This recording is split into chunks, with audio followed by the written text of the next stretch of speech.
देश की प्रबुद्ध जनता कांग्रेस को सबक सिखा रही है। आज से नहीं, बीते 4 दशकों से लगातार ये काम देश की जनता कर रही है। मैं जो कहने जा रहा हूं, मीडिया के साथ ही उसका भी जरा एनालिसिस करिएगा।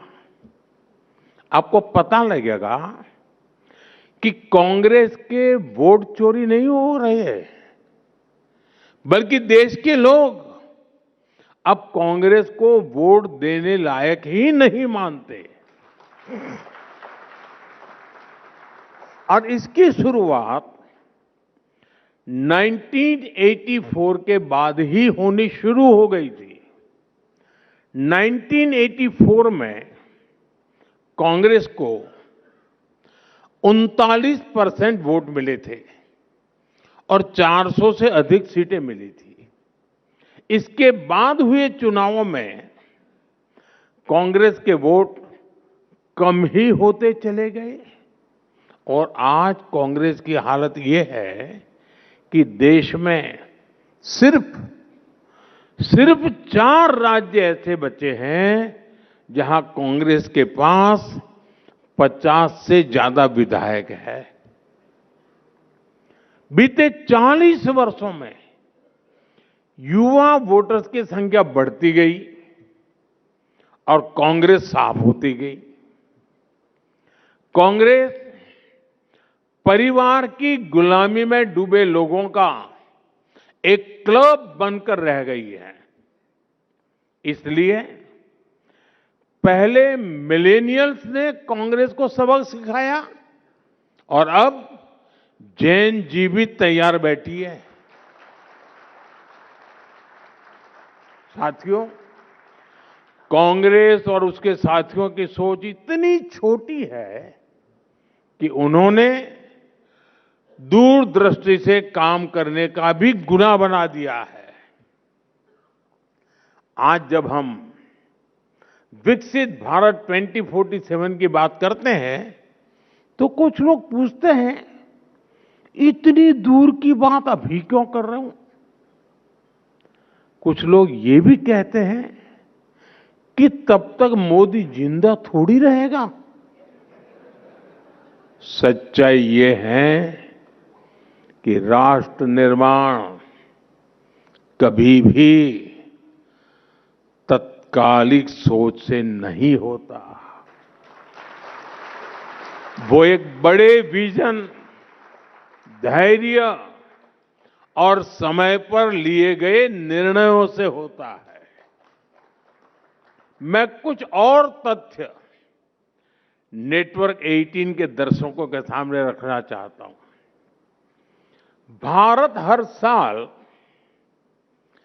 विदेशी समुद्री जहाजों से माल ढुलाई पर 6 लाख करोड़ रुपए से अधिक खर्च करता है किराए पर।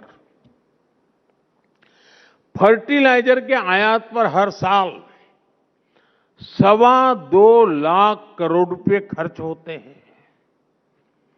पेट्रोलियम आयात पर हर साल 11 लाख करोड़ रुपए खर्च होते हैं। यानी हर वर्ष लाखों करोड़ रुपए देश से बाहर जा रहे हैं। अगर यही निवेश 20-25 वर्ष पहले आत्मनिर्भरता की दिशा में किया गया होता तो आज ये पूंजी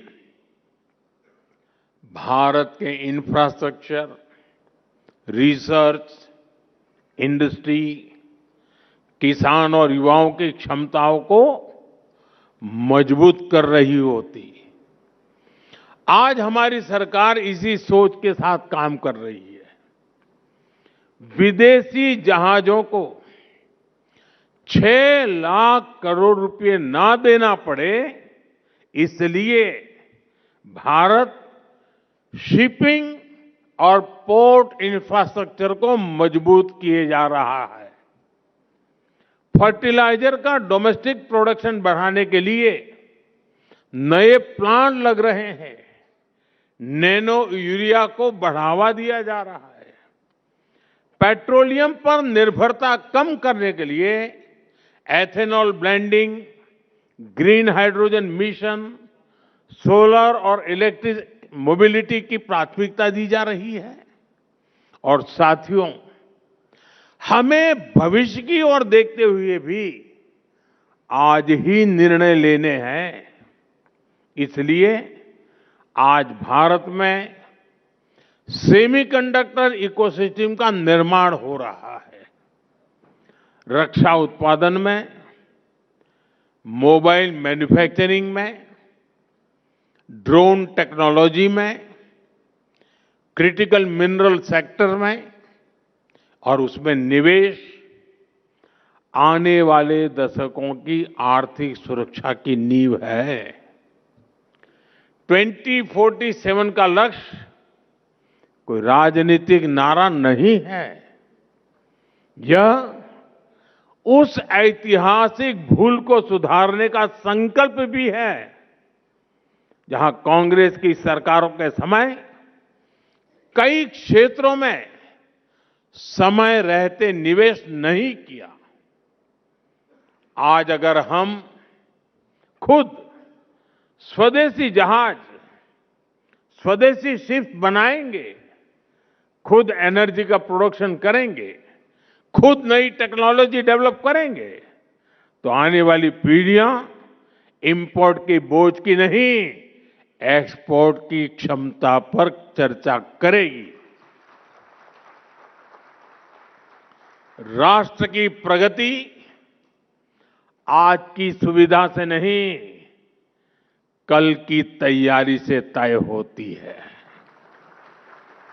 और दूरदृष्टि से की गई मेहनत ही 2047 के आत्मनिर्भर, सशक्त और समृद्ध भारत की आधारशिला है। और इसके लिए कांग्रेस अपने कितने ही कपड़े फाड़ ले, हम निरंतर काम करते रहेंगे। साथियों, राष्ट्र निर्माण की, नेशन बिल्डिंग की एक बहुत अहम शर्त होती है नेक नीयत की। कांग्रेस और उसके साथी दल इसमें भी फेल रहे हैं। कांग्रेस और उसके साथियों ने कभी नेक नीयत के साथ काम नहीं किया। गरीब का दुख, उसकी तकलीफ से भी इन्हें कोई वास्ता नहीं है। जैसे बंगाल में आज तक आयुष्मान भारत योजना लागू नहीं हुई।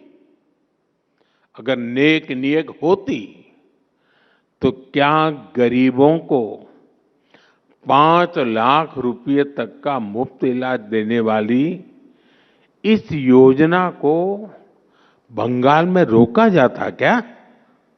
नहीं। आप भी जानते हैं कि देश में पीएम आवास योजना के तहत गरीबों के लिए पक्के घर बनवाए जा रहे हैं। नेटवर्क 18 के दर्शकों को मैं एक और आंकड़ा देता हूं। तमिलनाडु के गरीब परिवारों के लिए करीब 9.5 लाख पक्के घर अलॉट किए गए हैं। 9.5 लाख। लेकिन इनमें से 3 लाख घरों का निर्माण अटक गया है। क्यों? क्योंकि डीएमके सरकार गरीबों के इन घरों के निर्माण में दिलचस्पी नहीं दिखा रही है। इसकी वजह क्या है?